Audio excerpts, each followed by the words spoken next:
어렵고 복잡한 뉴스를 쉽게 설명해주는 친절한 K 순서입니다. KBS는 최근 제주 지역 도시재생 사업의 실태를 집중 보도해 드렸는데요. 오늘은 이를 직접 취재한 이면희 기자와 좀 더 자세하게 이야기 나눠보겠습니다. 안녕하십니까? 안녕하세요. 네. 자, 우선은 도시재생 사업이 뭔지 아직 좀 생소하신 분들이 계실 것 같아서 좀 설명해 주시면 좋을 것 같아요. 정책 취지를 한마디로 표현하면 쇠퇴하는 원도심에 활력을 불어넣는 사업이라고 요약할 수 있을 것 같습니다. 1980년대 들어서 정부는 일기 신도시 건설을 비롯해서 대규모 택지 개발 방식으로 주택 보급률을 높이고 도시화율도 끌어올렸는데요. 네. 수십 년이 지나면서 원주민이 떠나고 구도심이 쇠퇴하는 등의 도시개발 문제점이 발생하기 시작했습니다. 그래서 2000년대 이후에는 국민의 삶의 질을 개선하는 방향으로 도시정책의 패러다임이 바뀌기 시작했고 2013년에는 도시재생 특별법이 제정됐습니다. 이어서 문재인 정부 들어서는 도시재생 뉴딜 사업이 국정과제에 포함돼 본격적으로 추진이 됐고요. 5년간 50조 원을 투입해서 전국 수백 곳의 선정 지구마다 현재 도시재생 사업이 진행이 되고 있습니다. 그러니까 막대한 재정이 투입되는 국책 사업인 건데 그럼 이런 도시재생 사업이 제주에서는 어떻게 진행이 되고 있나요? 네, 우선 어떤 지역이 선정되는지 그 기준부터 설명을 드리겠습니다. 네. 기존에 살던 사람들이 얼마나 떠나가고 있는지가 첫 번째 요건이고요. 두 번째는 일자리를 만들어내는 사업체가 얼마나 줄어들고 있는지, 그리고 마지막으로는 오래된 건물들로 생활 환경이 얼마나 낙후됐는지입니다. 이렇게 세 가지가 도시재생 사업지구 선정에 있어서 핵심 요건입니다. 지금 지도에 표시된 영역이 국토교통부로부터 승인받은 제주 지역 도시재생사업 추진지구입니다. 네. 9개 선정지구에 1,400억 원이 넘는 예산이 투입됐습니다. 일례로 제주 1호 도시재생사업지인 관덕정 중심의 원도심 일대에는 180억 원 넘게 투입되어서 지난해 사업이 끝났습니다.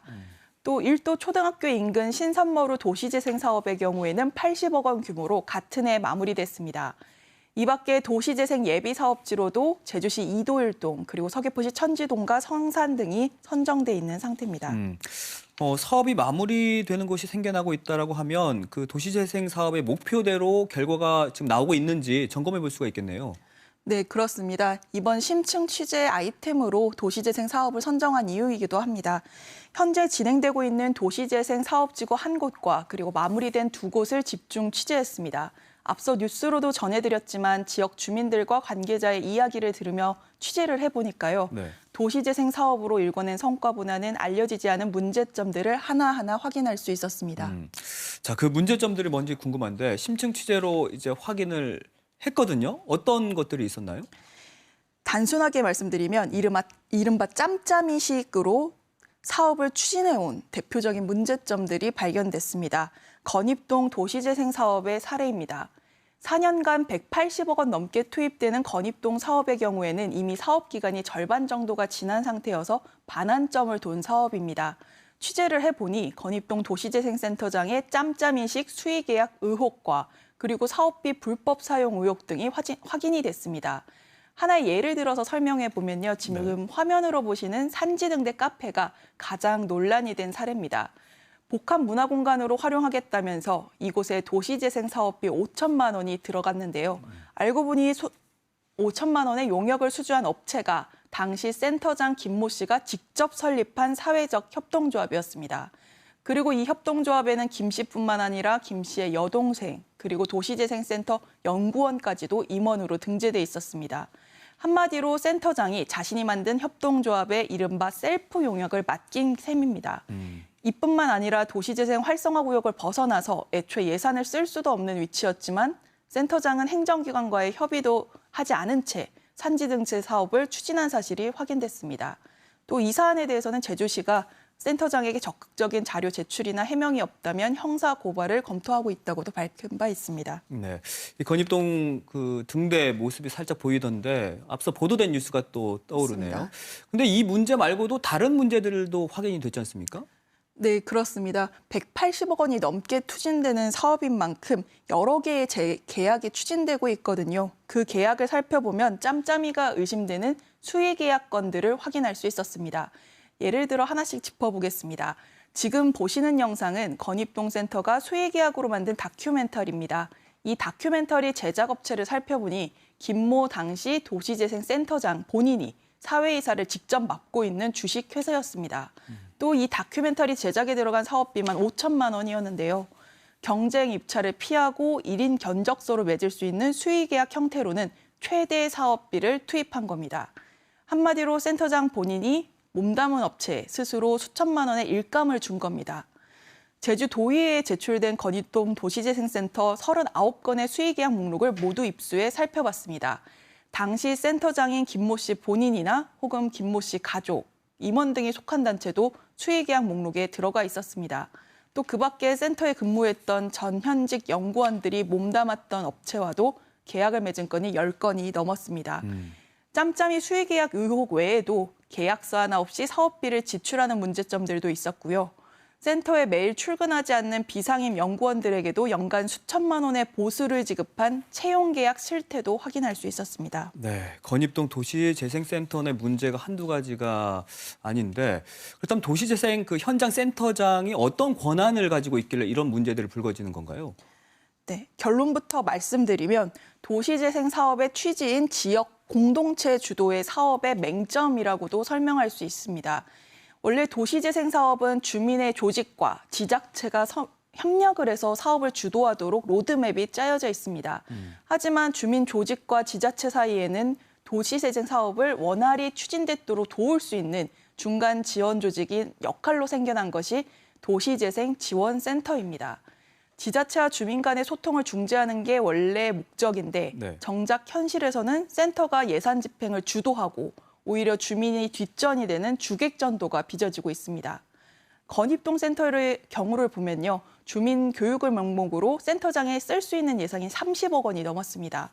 이러한 수십억 원의 예산을 두고 센터가 마을과 사전 협의도 없이 수십 건의 수의 계약을 맺으면서 돈을 방만하게 썼다고 주민들은 의심하고 있습니다. 또 이에 대해 센터 측은 모든 예산 집행을 주민에게 일일이 보고해야 할 의무가 없다고 응수하면서 갈등의 골이 깊어졌습니다. 결국 제주시장이 건입동 주민과 센터 간 갈등 중재에 나서기도 했고요. 이 같은 일은 건입동 외에도 다른 도시재생지구 곳곳에서 주민과 센터 간 사업 방향과 예산 집행을 두고 갈등을 빚고 있다고 관련 관계자들은 이야기하고 있습니다. 네. 개선책을 마련하지 않으면 도시재생 그 추진 과정에서 또 센터와 주민 간의 갈등이 반복될 수가 있겠군요. 근데 어찌됐든 간에 우여곡절 끝에 도시재생 사업이 완료가 됐다 하더라도 이 사업이 완전히 끝나는 건 아니죠. 네, 그렇습니다. 정부가 도시재생을 마중물 사업이라고 이름을 붙인 이유가 여기에 있습니다. 물을 끌어올려서 펌프질을 할 때 쓰는 마중물이 된 것처럼 투입된 예산을 토대로 도시재생을 계속 이어나가야 한다는 겁니다. 도시재생 사업 완료 지구 내에 주민 조직들이 스스로 사회적 협동조합 또는 마을 기업을 세워서 지속적인 활동을 함으로써 경제 생태계를 만든다는 게 정부의 목표였습니다. 네, 제주에도 도시재생 사업이 종료된 지구들이 생겨나고 있는 건데 그럼 실제로 그 정부의 바람대로 마중물로서 성과를 내고 있습니까? 사실 제주의 사례로만 비춰봤을 때에는 도시재생 성과가 자리 잡기보다는 미숙한 사후 관리가 도드라졌습니다. 도시재생 사업이 완료된 제주시 신산머루와 원도심 모간지주를 직접 가서 취재를 해봤습니다. 방치된 새 건물들만 눈에 띄었습니다. 지금 영상으로 보고 계신 건물이 신산머루 돌봄센터 조성을 위해 지난해 새로 지은 3층 규모의 건물입니다. 행정 허가 절차를 제대로 마무리하지 못해서 준공 후 1년 가까이 쓰지 못하고 있습니다. 이 밖에도 정작 땅을 사놓고도 건축 허가를 받지 어려워지자 가설 건축물을 세운 채 활용하지 않는 사례도 있었습니다. 이렇게 건물 세우는 데만 급급하게 예산 수십억 원을 쓰고도 제대로 활용하지 못하면 안 되겠죠. 이러한 건물을 운영 관리해야 할 주체인 마을 조직체가 제대로 자리 잡지 못한 것도 도시재생 겁정 건물들이 방치되는 이유 중에 하나입니다. 네. 사업이 종료된 신산마루의 경우를 살펴보면 마을관리 사회적 협동조합의 조합원 수가 최소 발기인 수만 겨우 채운 대여섯 명 수준에 그친 것이 지금의 현실입니다. 여러 개의 건물을 쓰임새에 맞게 제대로 활용하고 싶어도 인력, 재원이 부족하다는 게 마을조합 주민들의 주장입니다. 도시재생 사업 완료 후에도 마을이 지원을 할 수 있는 근거를 최근에 조례를 지난해 만들어서 진행하는 건 다행스러운 일 중에 하나인데요. 네. 우선 지난해 사업들이 종료된 원도심과 신산머루 지역의 사후관리 계획이 다음 달 도의회에 제출될 예정입니다. 다만 임기 마지막인 의회에서 사후관리 계획을 얼마나 꼼꼼히 따져볼지는 변수입니다. 네, 알겠습니다. 여기까지 듣겠습니다. 이민희 기자 수고 많으셨습니다. 감사합니다.